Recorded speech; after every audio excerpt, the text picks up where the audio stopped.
ये सुशांत केस की जांच सीबीआई करेगी। सुप्रीम कोर्ट ने बड़ा फैसला सुना दिया है, सुशांत केस की जांच सीबीआई करेगी। यानी महाराष्ट्र पुलिस को बड़ा झटका, रिया चक्रवर्ती को बड़ा झटका, मुंबई पुलिस को बड़ा झटका। अनिल देशमुख जैसा थोड़ी देर पहले कह रहे थे कि फैसला आने के बाद आगे की राह तय करेंगे, अब उन्हें आगे की राह जल्दी तय करनी पड़ेगी क्योंकि सुशांत केस की जांच सुप्रीम कोर्ट ने सीबीआई को सौंप दी है। आपको पता ही होगा, बड़ा विवादास्पद रहा है सुशांत सिंह राजपूत का यह पूरा केस। सुसाइड हुआ मुंबई में, पटना पुलिस ने एफआईआर दर्ज की सुशांत परिवार की शिकायत पर और उसके बाद बिहार सरकार ने इसे सीबीआई को सौंप दिया था। अब सुप्रीम कोर्ट ने कह दिया है महाराष्ट्र केस की जांच अब सीबीआई करेगी।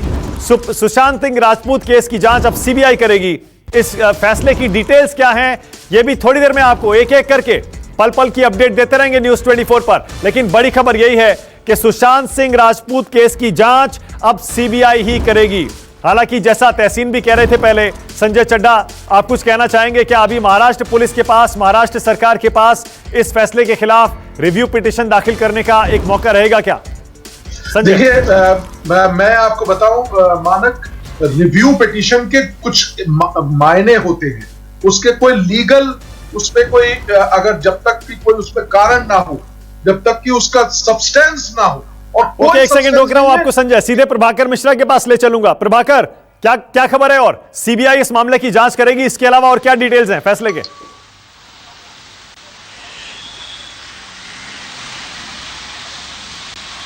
देखिए मानक, जो बड़ी ऑपरेटिव पार्ट की बात है, जो बड़ी खबर है वो यही है कि सीबीआई जांच करेगी।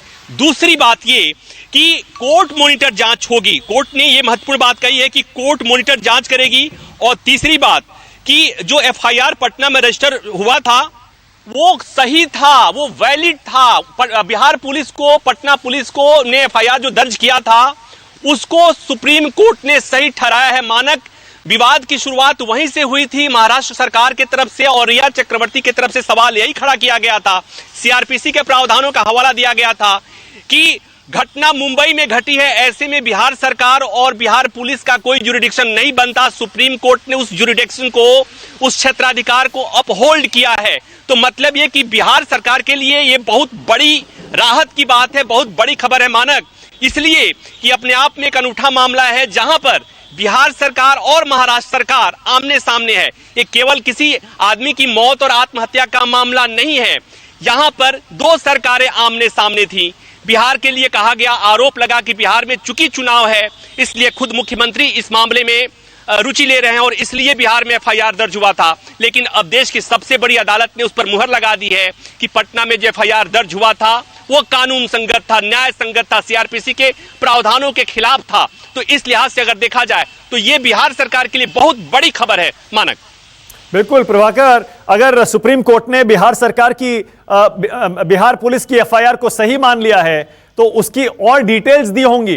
प्रभाकर, ये जो ऑपरेटिव पार्ट है इसमें तो आपने तीन बड़ी बड़ी खबर पढ़ ली, ये डिटेल्स कब आएंगी जिससे हमें ये पता चले कि अगर बिहार पुलिस ने जो एफआईआर दर्ज की है वो सही है? इसका मतलब क्या आगे भी इस तरह से किसी और राज्य की पुलिस, अगर परिवार वहां रहता है, कोई रिश्तेदार वहां रहता है, इस तरह की एफआईआर दर्ज कर पाएगी क्या? क्योंकि बहुत बड़ा फैसला है ये। अगर पटना में दर्ज एफआईआर सही है जैसा सुप्रीम कोर्ट कह रहा है, इसका मतलब आगे भविष्य में भी कोई भी राज्य की पुलिस इस तरह की एफआईआर किसी और राज्य की घटना पर दर्ज कर पाएगी।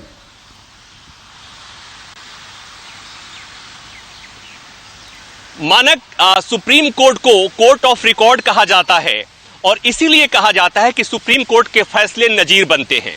यहां पर चूंकि मसला ये था मानक, इसके हालांकि केस के अलग अलग फैक्ट्स होंगे, जैसा आपने सवाल पूछा कि जब इसका फैसला आएगा, जहां हम उसका लिखित फैसला पढ़ेंगे, देखेंगे, समझेंगे कि सुप्रीम कोर्ट ने ये बात कही है तो किस आधार पर कही है।